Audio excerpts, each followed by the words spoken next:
ആദർശിനെയും നയനെയും ഒളിഞ്ഞിരുന്ന് സഹായിക്കുന്നത് നവ്യയാണെന്നുള്ള കാര്യം ആർക്കും തന്നെ അറിയില്ല കേട്ടോ. ആദർശ് അപ്പോൾ നയനയോട് പറയുന്നുണ്ട്, ജ്വല്ലറിക്ക് എതിരായിട്ടുള്ള കുറച്ചധികം തെളിവുകൾ എന്നെ ആരോ തന്ന് സഹായിക്കുന്നുണ്ട്, പക്ഷെ ആരാണെന്ന് മാത്രം അറിയില്ല എന്നൊക്കെ പറയാൻ കേട്ടോ.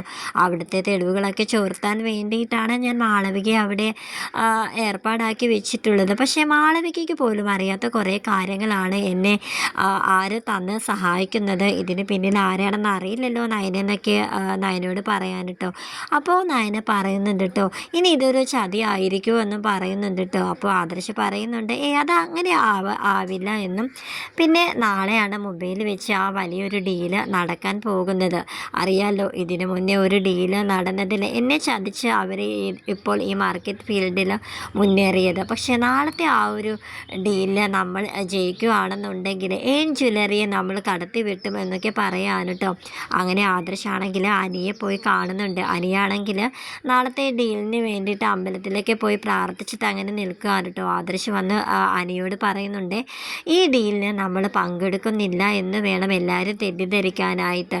പ്രത്യേകിച്ച് അബി. അറിയാലോ, നീ അനന്തപുരിയിലോട്ട് ചെല്ലുമ്പോഴത്തേക്കും നീ നാളെ ഡീലിന് പോകുന്നില്ല എന്ന് വേണം എല്ലാവരോടും നീ സംസാരിക്കാനായിട്ട്. നേരെ മറിച്ച് നീ പോകുന്നുണ്ടെന്നാണ് എല്ലാവരും അറിയുന്നതെങ്കിൽ നിൻ്റെ ഈ യാത്ര വരെ ആരെങ്കിലും മുടക്കും. അറിയാലോ, എന്നെ ചതിച്ചതുപോലെ നിന്നെയും ചതിക്കും.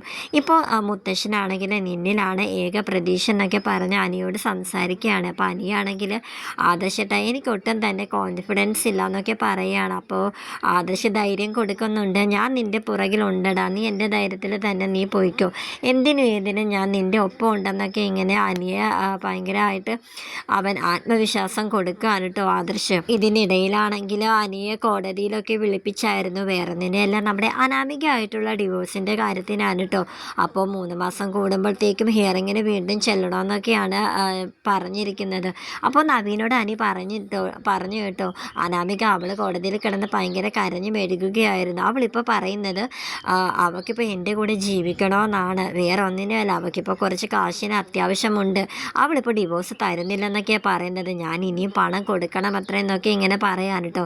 അങ്ങനെ നവീൻ പറയുന്നുണ്ട്, എടാ അവൾ അവിടെ കരഞ്ഞു മെഴുകിയിട്ടുണ്ടെങ്കിൽ മിക്കവാറും കോടതി അവിടെ കൂടെ നിൽക്കത്തുള്ളൂ. അറിയാമല്ലോ, ഇപ്പോൾ നീതിയും നിയമവും ഒക്കെ പെണ്ണുങ്ങളുടെ കൂടെ തന്നെയാണെന്ന്. അതുകൊണ്ട് അവൾ കരഞ്ഞിട്ടുണ്ടെങ്കിൽ ഇപ്പോൾ ഒന്നും നമ്മുടെ കയ്യിൽ നിൽക്കത്തില്ല. അതുകൊണ്ട് കുറച്ചുകൂടെ സമയം എനിക്ക് നീ തരണം, ഇതെല്ലാം കള്ളത്തരമാണെന്ന് നമുക്ക് തെളിയിക്കണ്ടെന്നൊക്കെ പറഞ്ഞ് അനിയോട് പറയാൻ കേട്ടോ.